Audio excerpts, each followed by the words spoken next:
Oke, assalamualaikum Bu Eka. Waalaikumsalam, Bu. Apa kabarnya hari ini? Baik sekali, Bu. Gih, Ya, eh, Ibu ada masalah apa nih ceritanya nih? iya, ada masalah dengan saya ini, Bu. Menghadapi anak-anak di dalam kelas, itu masalah yang ingin saya bahas dengan Ibu Nurul ini. Kan ada anak-anak saya di dalam kelas, dalam mengikuti pembelajaran, selalu menjahili temannya. Nah, sehingga temennya yang lain itu tidak fokus, Bu. Dengan perlakuannya dia itu, jadi teman yang lain itu tidak fokus. Jadi saya ingin mencari solusinya bagaimana sih caranya agar bisa mengatasi anak yang seperti itu Bu. Menurut Ibu, kenapa anak ini suka mengganggu teman atau menjahili teman seperti yang Ibu ceritakan? Kalau menurut saya, penglihatan saya di dalam kelas itu, anak itu sepertinya pengen diperhatikan. Karena setiap kali saya pergi ke tempat temannya yang lain untuk memberikan misalnya ada yang bertanya dengan saya pergi ke tempat teman yang lain, dia selalu menjahili temannya pengen diperhatikan oleh saya, sepertinya seperti itu, Bu. Nah, kayaknya juga dia juga seperti kurang memiliki nilai-nilai kebajikan dalam dirinya itu, Bu. Itu yang membuat sepertinya dia melakukan hal-hal yang tidak bisa menghormati gurunya dan juga temannya sehingga dia menjahili temannya dalam pembelajaran saya, Bu. Begitu ya Bu Eka. Saya Eh, dengan kejadian ini, dengan pengalaman Ibu tentang anak ini, hal apa sih yang Ibu ingin lakukan terkait karakter gitu atau nilai-nilai kebajikan yang Ibu maksudkan tadi? nah, hal yang ingin saya lakukan di sini agar ya seperti tadi itu ingin menerapkan pembelajarannya yang di dalam kelas itu yang nyaman dan kondusif. Tapi dengan adanya anak yang seperti itu, ternyata di dalam kelas saya kan tak bisa menjalaninya senyaman mungkin dalam pembelajaran. Sehingga di sini saya ingin menerapkan metode-metode yang bisa membuat anak itu tidak menjahili temannya lagi. Dan di lingkungan belajar bisa saya ciptakan lingkungan belajar yang nyaman, aman bagi teman-temannya dan bisa belajar dengan nyaman juga teman di dalam kelas agar tidak terganggu, Bu. Saya akan menerapkan nilai-nilai kebajikan pada diri anak murid itu. Menarik itu Ibu, idenya bagus. Jadi atau mungkin apa ada yang lain yang ide yang lain yang ingin Ibu lakukan? Dengan kalau ide yang lain ada juga dengan pendekatan secara personal yang akan saya lakukan seperti dengan melibatkan orang tuanya dalam hal tersebut agar anak itu diketahui karakternya oleh orang tuanya agar bisa dituntun atau diajarin di rumahnya. Nah, kan kita di sini sebagai guru kan tidak bisa 24 jam mengontrol anak ini. Jadi mungkin di rumah orang tua bisa mendidik mereka lebih baik lagi sehingga karena kalau sudah terbiasa dia dididik dengan nilai-nilai kebajikan, nilai-nilai yang bisa menghormati orang tua atau teman-teman di sekitarnya, dia bisa menerapkannya di sekolahnya. Seperti itu. Kapan ide Ibu yang terakhir ini atau yang awal maupun yang terakhir yang tadi Ibu ucapkan itu kira akan Ibu lakukan? Eh, Perencanaannya maksudnya ini ya, rencana saya dalam mendidik dia, maksudnya Ibu ya. Di sini saya rencananya eh, akan mencoba melalui pendekatan personal tadi secepat mungkin. Tapi di sini saya akan melakukannya setiap sela-sela pembelajaran.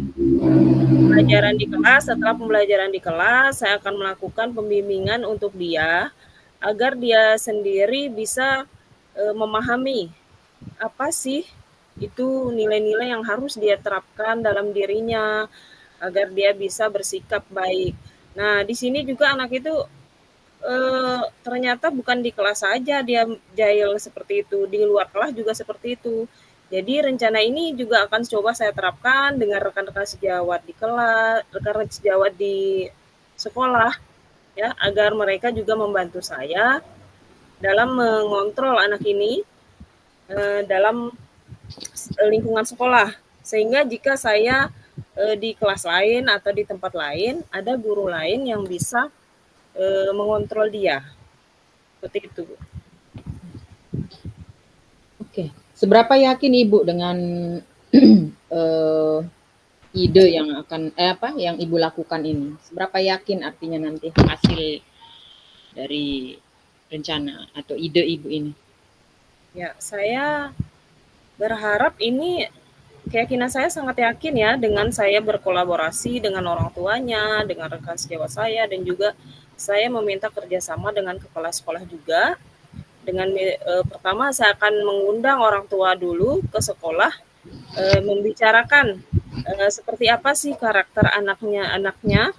Nah, baru kita akan menjelaskan dengan rekan-rekan guru juga agar jangan dari saya sendiri, pandangan saya sendiri melihat keadaan anaknya itu.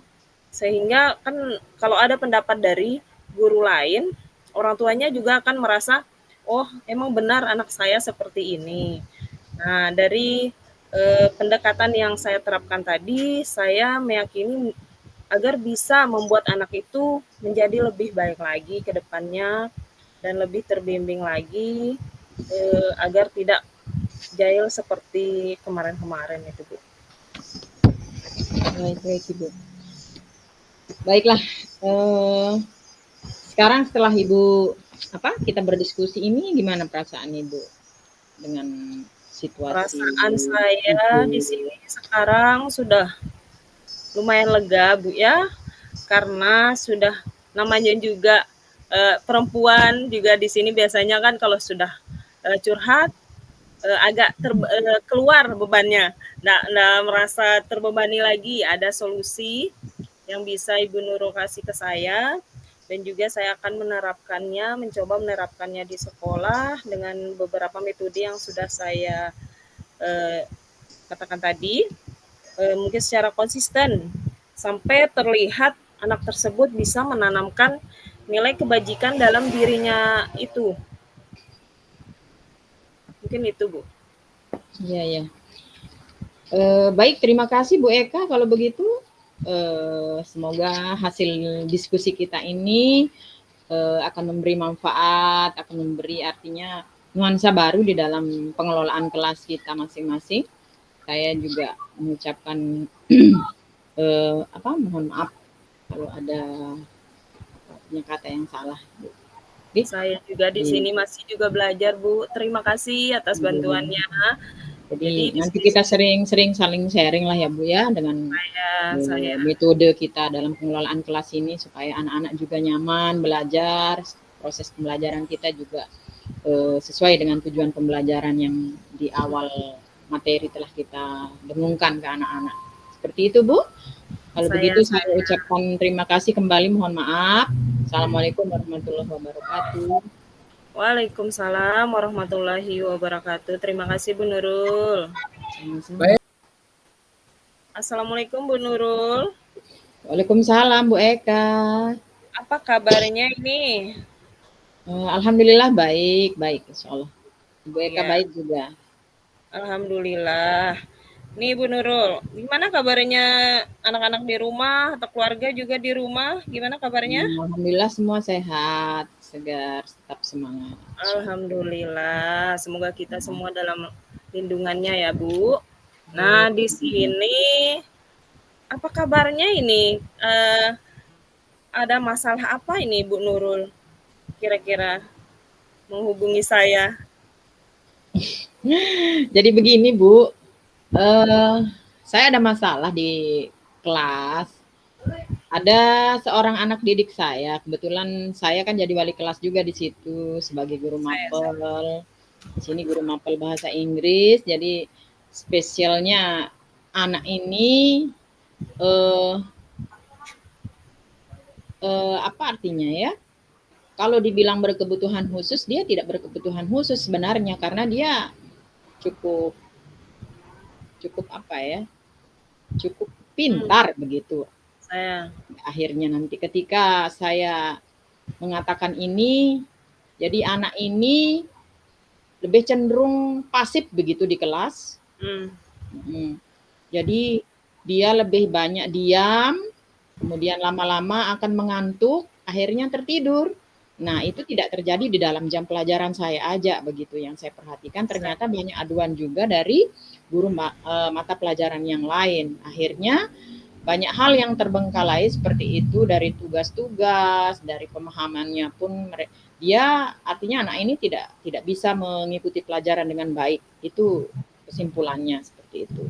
Jadi banyak yang mengadu kepada saya guru mata pelajaran tentang anak ini bagaimana caranya untuk siasati gitu. Apakah harus artinya memberikan metode pembelajaran tersendiri karena dia sepertinya tidak bisa menerima dengan baik begitu setelah dicoba diteliti begitu dengan guru mata pelajaran yang lain seperti itu.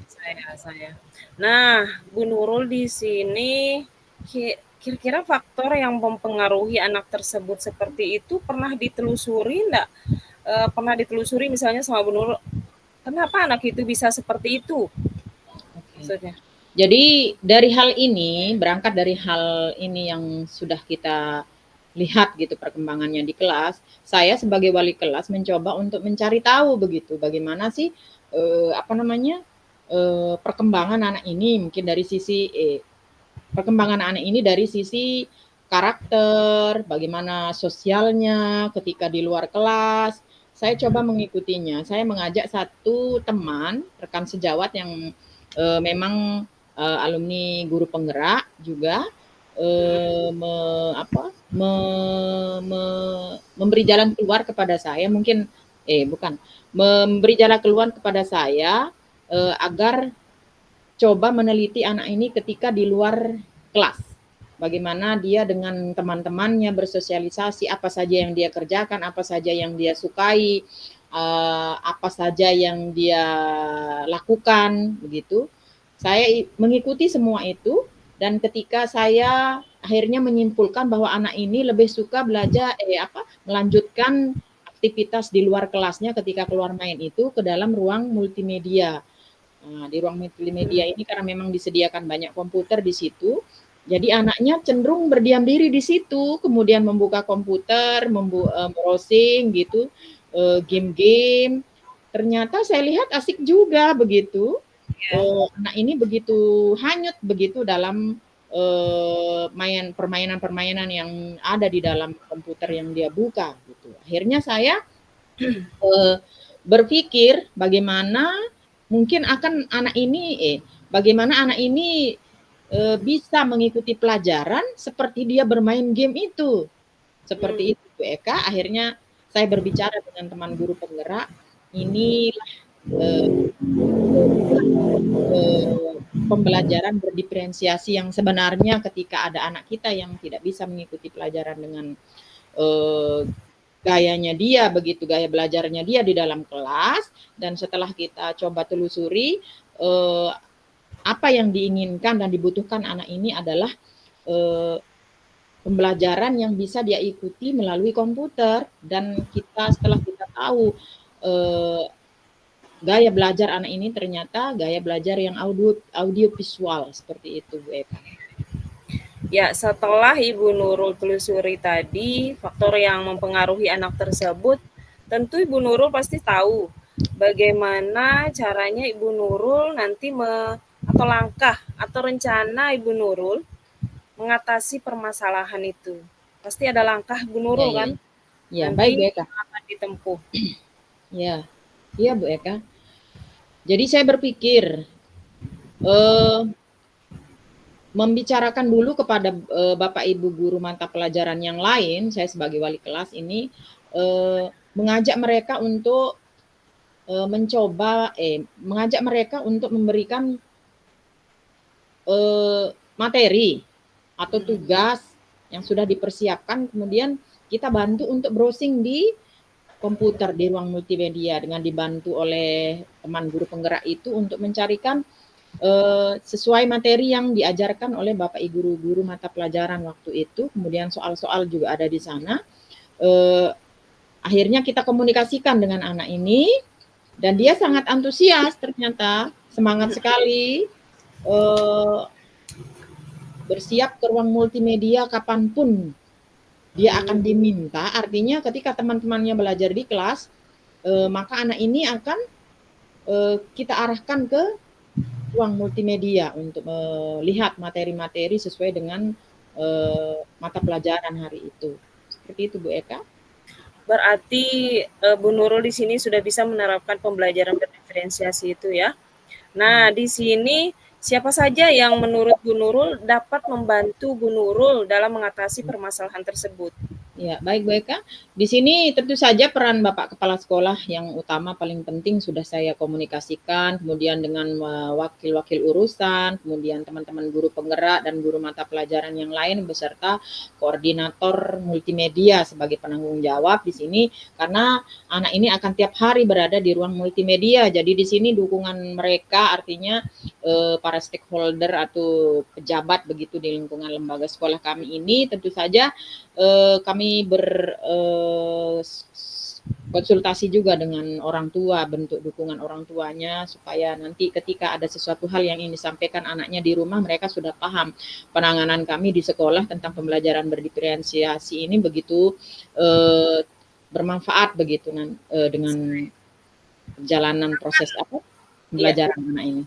Iya. Kapan rencana Bu Nurul ini bisa menerapkannya? Misalnya untuk anak ini. Kapan rencananya? Segera Bu. Jadi bagaimanapun anak ini sudah banyak ketinggalan pelajaran. Jadi supaya dia bisa mengikuti pelajaran dengan baik dan bisa mengejar ketertinggalannya, maka kami mengajak anak ini beserta guru mata pelajaran untuk ikut ambil andil sebentar begitu ke multimedia untuk sama-sama kita mengarahkan bagaimana dia bisa menerima pelajarannya melalui media komputer. Iya, bagus sekali itu. Bagus sekali tadi masukan dari Bu Nurul untuk anak tersebut. Jadi anak itu bisa dengan sendiri ya belajar sesuai dengan bakatnya ya Bu Nurul ya. Iya. Nah, dari perbincangan kita tadi, bagaimana perasaan Bu Nurul setelah kita berbincang-bincang panjang lebar tadi? Bagaimana perasaannya? Ya, alhamdulillah Ibu. Jadi melalui kejadian ini, jadi saya merasa ke depan ketika kita akan menemui sesuatu artinya gejala yang sama atau mungkin akan berbeda juga, tidak harus audio visual begitu. Jadi kita berusaha akan mencoba asesmen dulu kenapa anak ini seperti ini, kenapa ini begini. Jadi kita tidak akan bingung lagi. Jadi kita akan berusaha menerapkan pembelajaran berdiferensiasi ini untuk efektivitas gitu pembelajaran dari masing-masing siswa kita ini. Jangan sampai keterbatasan mereka itu membuat mereka terhambat gitu untuk menerima ilmu, menerima pelajaran dari Bapak Ibu gurunya. Seperti itu Bu Eka. Saya merasa luar biasa bahagia gitu, puas dengan diskusi kita ini. Saya merasa ada timbal balik begitu. Jadi apa yang menjadi masalah saya yang artinya sebagai masalah supaya jangan sampai ada anak-anak yang 1-2 artinya tertinggal tidak bisa mengikuti pelajaran, maka akan terhambat begitu untuk kelanjutan begitu dari di jenjang mereka. Akhirnya di sini saya merasa plong. Mudah-mudahan ke depannya kita mampu menerapkan pembelajaran berdiferensiasi ini dengan baik. Seperti itu Bu Eka.